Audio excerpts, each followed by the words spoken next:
close to were murdered mainly by men they knew and shared intimate relationships with. 2020 has kicked off seemingly following the same trend. I'm Urvashi Tawana Rupnarayan, taking you beyond the headlines to where love becomes deadly.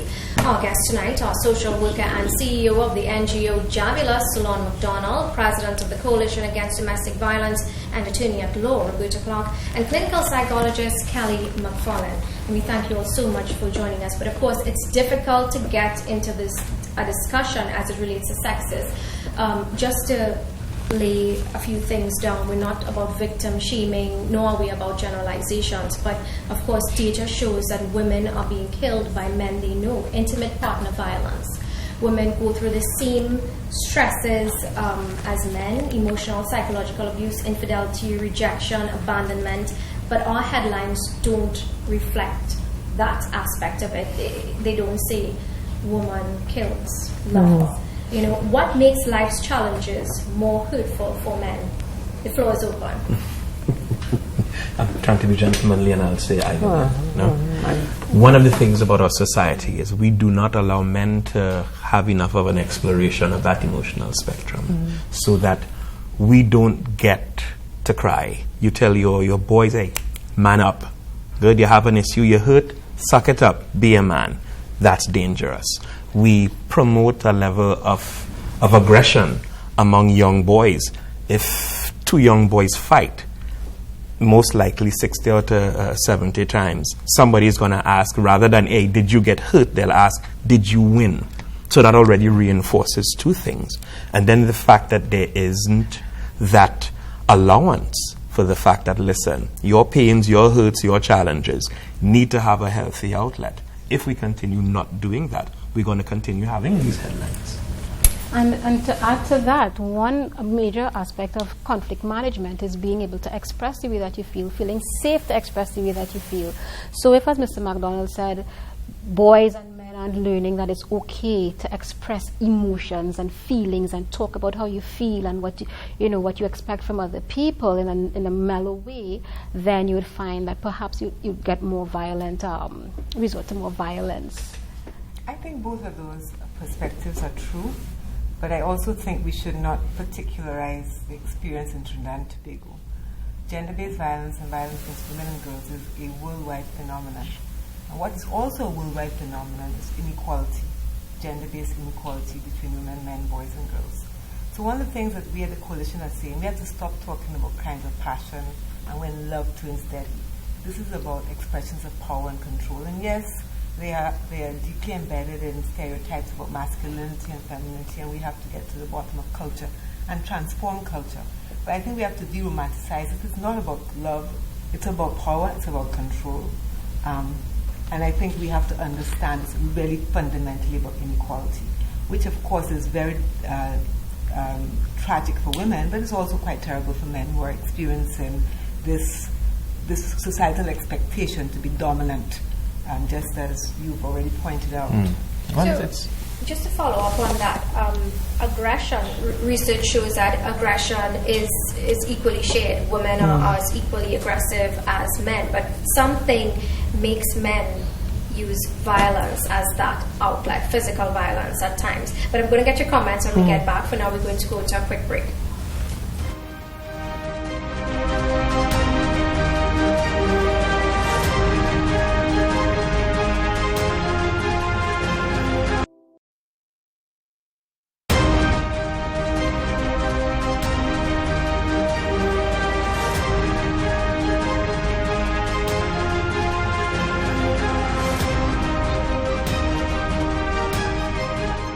Welcome back to Beyond the Headlines. Something is driving men to physical violence. What is it?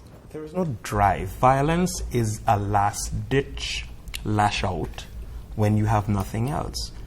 We aren't, as men in a society, and in Trinidad and Tobago, the Caribbean, and a lot of the world, you don't get to have a lot of options in terms of how you're raised to express what you think and feel. Girls can cry. Women can cry. I can't cry walking down the streets. Good? That makes me, I risk being a victim. This is more than just a drive, and this is more than power. This is an inability to contend with grief. This is a difficulty to compute trauma and have methods of how you deal with trauma. From separation anxiety, go right back. A lot of these cases that come out to, I will kill you, it's why are you leaving me? The end result will be tragic because this person isn't processing, hey, you're going, why are you going, what you're doing, what. This is a cornucopia of stress factors that erupts. This is not like, okay, this is an assassin, I'll plan, I'll use a 762, I'll use this or I'll use that. This is a lash out. And we keep getting into situations where a lot of men are not equipped for what happens when everything hits you at a point where you can't cope. So you spoke a little bit about abandonment, and if I remember correctly, Nicole Oliveri, MP for Labre, she said about a year ago that it's time to teach men to deal with rejection. Mm-hmm. Why is it that we're seeing the violence, outbursts, even the control factored into relationships? Why is it time for us to teach men to deal with rejection? Is it something specific about relationships, abandonment? This is beyond just rejection. Rejection and abandonment are worlds apart. You deal with rejection. Most men deal with rejection. I don't want you, I'm done with you, fine. Good? Abandonment is, you are my world, you are my it, you are my all. Good? We, in a lot of cases, we parent a lot of males to find and focus on this superwoman, on this super person that you cannot live without. And we have elements of our society where we say, okay, you know what, not that one, but this one. This is the one you have to keep. This is the one you have to impress. Objectifying. Ms. McFarlane, do you agree? Yes, I think also what we could mention here is that a lot of times men and boys view relationships as, in terms of the person that they're with, as somebody that they own, something that reflects their masculinity and, you know, it's their prize. So when that person acts in a way that, let's say another gentleman or another boy takes that person away from them, they take it, you know, sometimes they take it so personally, their ego can't handle it, they can't process it in a healthy manner. So therefore, some men, mostly abusive men, when they take on a relationship and that person becomes their property, they control that person. So when that person acts in a way outside of them being able to control them, it rocks everything for them. It just, you know. I think there's so many ways in which culture, popular culture, faith-based culture, all kinds of culture reinforce certain messages, and those messages have been across time and across cultures. And one of those main messages that men are to be in control and they're to be the head. I mean, I think you could go in many churches across Trinidad and Tobago on Sunday, you'll hear that message. You know, even this language of woman being something about the rib, you know, even that's kind of subordinate position. So it's a lot about subordination. And these same men who have trigger conditions or may suffer from trauma or have rejection, fatigue, they will be rejected in many other facets of their life, and they don't lash out. Yeah. They go to employment, their workplace. They may be quite humiliated there, or quite dominated there, but they are not going to take God out of their thoughts, as they say, to attack their boss. Neither would they do it to the teacher at the school or the person in the grocery store. They choose their target. So if we and we have to be careful about understanding that what that target of that anger is about. So if we were to talk about infidelity, for instance, there are countless stories. Women, as in Trinidad parlance, they take horn and they take it, they sit down and they take it, but men can't accept that. They can't accept infidelity. They can't accept the same rejection and abandonment. Why men, not women? Is it because women are allowed to cry, so they could cry out the tobacco? Let me reverse here and say that the responsibility of horn is shared pretty equally. One. Two, the what do you mean by that? It's shared pretty equally. This is horn capital. Okay, both men and women mete out horn accordingly. Okay. Good? It's said that women are better at... That's a whole other discussion. Yes. But the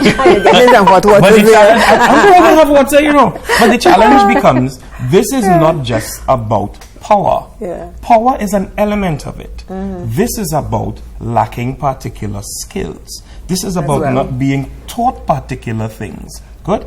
If you are rejected on everything, you are taught, remember how we ingrain men in this society, Don't lose your job. You will have no money and no woman will want you. Good? Don't dress badly because you're going to look bad and no woman will want you.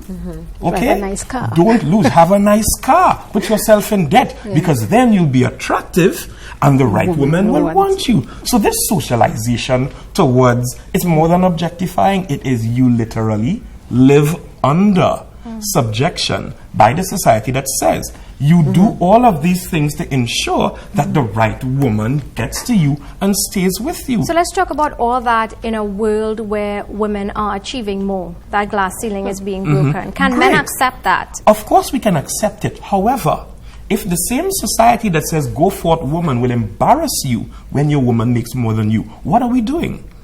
If the same society has not said, you know what, it's okay. If the same women that have grasped power on every other thing embarrass a man and say, boy, you could step to me, you don't make what I make, you're not ready for me.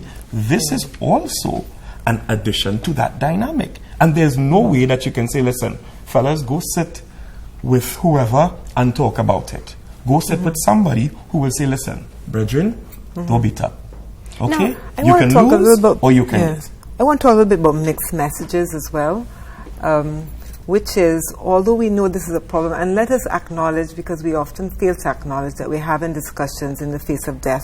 So over the last 24 hours, 4 people were killed in domestic violence scenarios, 2 women who were involved, and then 2 family members. So the mixed messages that we often get in our society is that the threat of this violence is not taken seriously. So the perpetrators or the potential perpetrators are getting mixed messages about what they are to do and what they can do and what they should or should not do. In 2 of our cases, we have women who have gone to the police. What did the police do? It's always our question, what did the police do? What message did the police take from the report? And we are saying at the coalition that when you go to the police and you make a report about an arrestable offense, the police should investigate right away and they should secure that perpetrator for the purposes also of doing a risk assessment, a lethality assessment. Is this person a danger to the community and himself? And if he is, what services can we bring to that person in that moment? So even research shows that you are to expect violence after reports are made.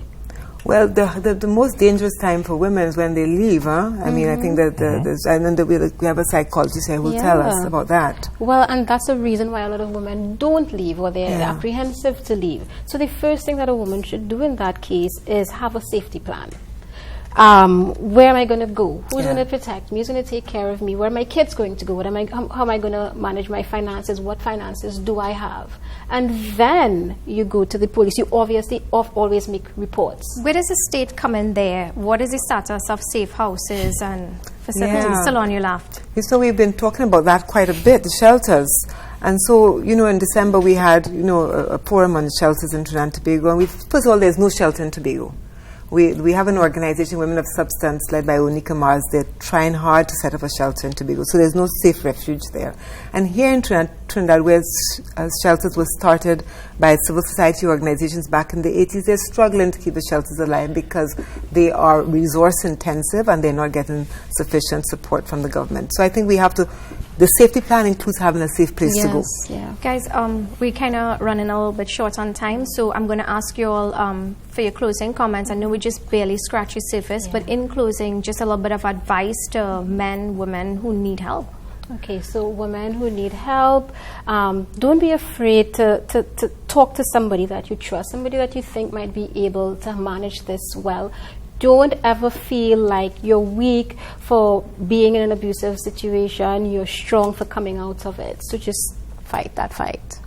There is a whole lot of conjecture and supposition. We have to be real about it. We also have to understand that people form bonds around trauma. So even if you plan to leave, 60%, according to the police report, you go back, and 60% can't do anything because you're not going to press charges. You have to be realistic about how you can do what you can do with whom you're involved, and you have to be realistic. I'll say to both, understand up front that the things that you excuse are the things that can possibly do you harm. Because you see the early signs. good. Even in perpetrators, you see things in yourself. Check in, stop, make a call. Because when you get to the point of absolute anger, blind rage, and feeling like everything is falling apart, that's when you're going to do something that, you know what, you may not have intended for it to go this far, But you have to understand that help is something that you're going to need. Help is something that you're going to need, Ms. Clark? In both cases, having the safety plan and sort of recognizing the early signs, that's individual response, but I think we also need systemic change. And the education system is part of the place where we can do that. We have to, emotional intelligence, all the things that we've been speaking about, learning empathy, respectful healthy relationships, equality, all of that has to be embedded in preschool.